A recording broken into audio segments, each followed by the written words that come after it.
Continuing with the Halachot of Pesach Seder, just a disclaimer, tomorrow morning is the Ta'anit Bechorot. All of the minyanim in our community will have a siyum at the conclusion of the minyan. So anyone who's a bechor or who is obligated in the fast can join any of the minyanim. We make a siyum B'ezrat Hashem, and it will exempt those who are obligated from fasting B'ezrat Hashem. We'll continue with the halachot. We discussed last time the requirement for leaning for the 4 cups and the like of the Pesach Seder. So we'll discuss briefly now the primary mitzvah of the night, like we said multiple times, is Sipur Yetziat Mitzrayim. But there's an extra mitzvah aseh that I think the Khatam Sofer, if I'm not mistaken, explains that it's the last mitzvah we have nowadays to eat something.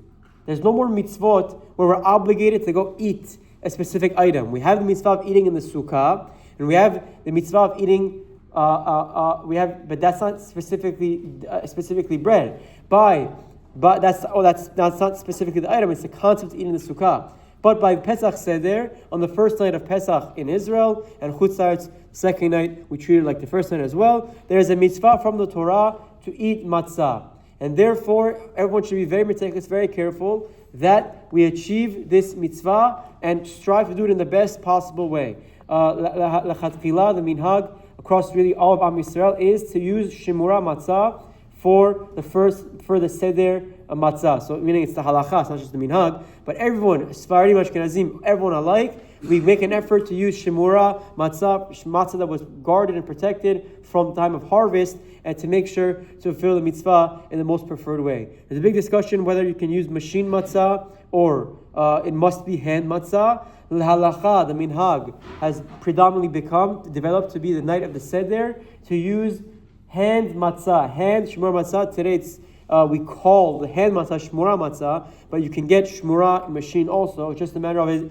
Generally, they make it a circle if it's hand, and it's a square if it's a machine. That's just how the production maximizes their intake when they use the flour in the water. So the halacha, we try to use matzah that's shmura, and avodat yad, hand matzah for the seder. Now, there's a big discussion. How many kezetot, how many olive-sized shiurim do we have to eat? And if one who follows the Haggadah will see there's many checkpoints where we eat matzah. So obviously the halacha is that every checkpoint we have an obligation to lean to our left. So first and foremost, anytime we eat matzah, you have to eat it while leaning. Now halacha explains that for motzi matzah, if you're capable and it's not a burden, you try to have 2 kezetot, 2 olive-sized measurements, which in our elite shmur matzah we've measured, it's a value measurement, comes out to around half of 1 sheet.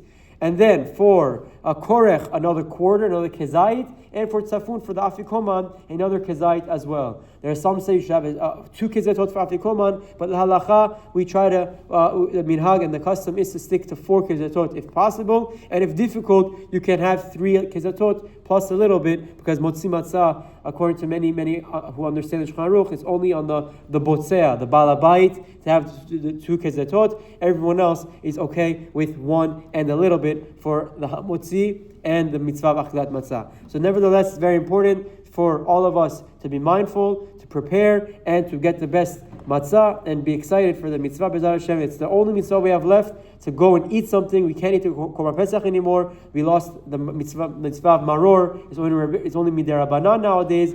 But we have the mitzvah of matzah. To eat it, we should be excited and do it in the best possible way. Chag kasher v'sameach.